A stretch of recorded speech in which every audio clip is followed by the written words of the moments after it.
dalam risiko kredit ya, yang pertama risiko kredit, yang kedua risiko counterpart ya.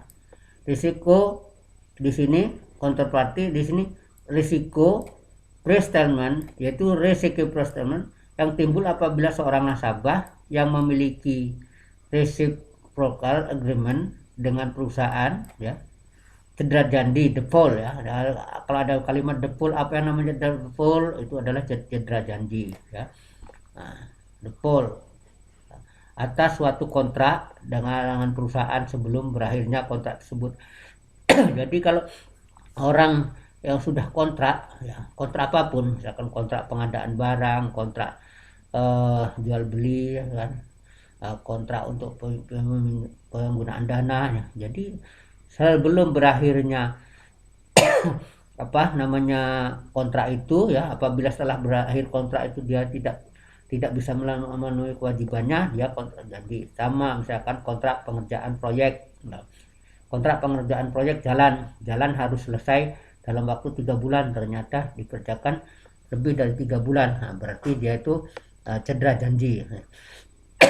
Jadi kalau kalimat default cedera janji. Nah, risiko settlement ya, risiko settlement ya terjadi.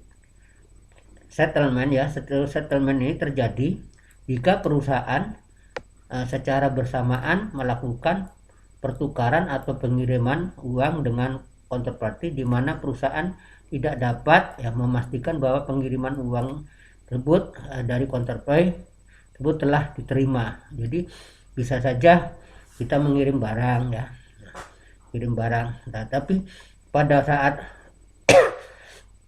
pengiriman itu ya ternyata barang tidak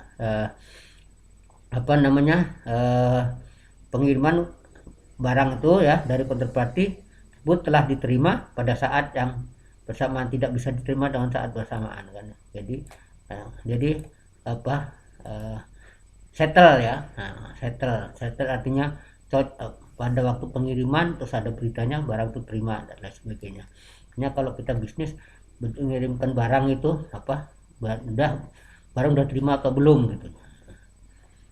Kemudian risiko daripada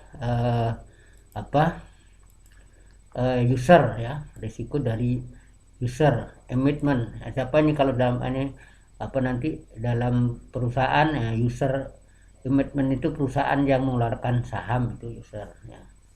Risiko ini terutama terjadi pada suatu emisi surat berharga. Nah, ini kan surat berharga dari saham ya, di mana emiten tidak dapat memenuhi kewajibannya untuk membayar pokok dan bunganya. Jadi misalkan anak-anak punya punya perusahaan, kemudian mengeluarkan obligasi.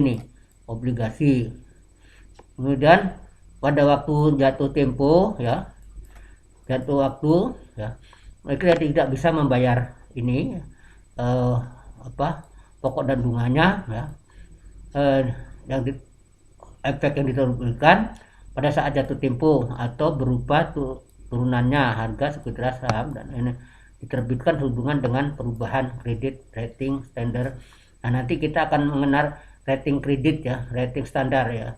Ada Moody's, ada S&P kan dia. Nah, ada Standard & Poor kan ya. Ada Moody's, ada Standard & Poor. Nah, ini ada mengenal rating ya. Ada AA, ada AB, ada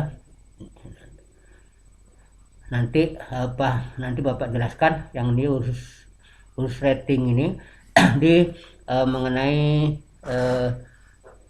bank dan regulasi terkait dengan standar.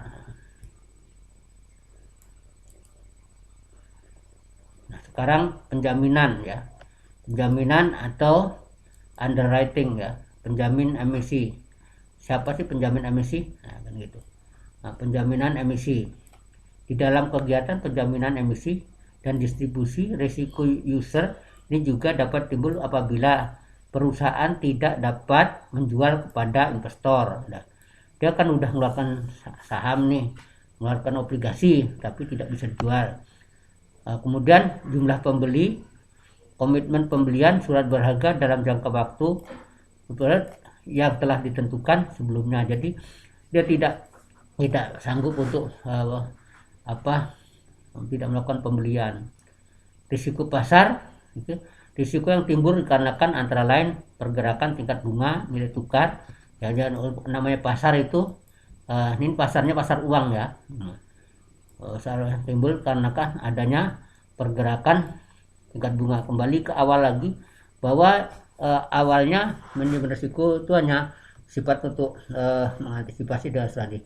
Tapi yang akhir-akhirnya ini manajemen risiko kita berkait dengan masalah uang. Semuanya diukur dengan uang. Karena misalkan risiko operasional kan gitu. Perubahan dari penjualan terkait dengan tingkat keuntungan. Likuiditas merupakan kemampuan memenuhi semua komitmen pendanaan pada saat jatuh tempo. Kebutuhan ini karena terkait dengan keuangan ya, makanya dia terkait dengan pendanaan. Kebutuhan untuk selalu liquid berada di atas segala kepentingan karena ketidaklikuidan dan mengendaki usaha. Nah, nanti di sini ada perusahaan, ada liquid, solvable, illiquid, solvable, illiquid. Nah, jadi kalau solvable, illiquid itu perusahaan udah terancam dibangkrut. Nah, risiko hukum ya, risiko hukum. Ini dari mana sih risiko hukum itu timbul kan gitu. Nah, risiko fidusia ya, hukum dan compliance. Nah, sebagai perusahaan yang bergerak di bidang jasa keuangan ini ya, misalnya bank, perusahaan tidak terlepas dari risiko hukum, fidusia, perjanjian hukum ya, dan compliance ya. Risiko ini menyangkut masalah hubungan antara risiko kepercayaan pihak lain terhadap perusahaan. Nah, dia masalah kepercayaan perusahaan dan pejabat pelaksana terhadap hukum ya, dan peraturan perundang-undangan yang berlaku. Ya, jadi nanti kalau anak-anak bekerja atau punya usaha ya, nah itu perhatikan masalah usaha hukumnya.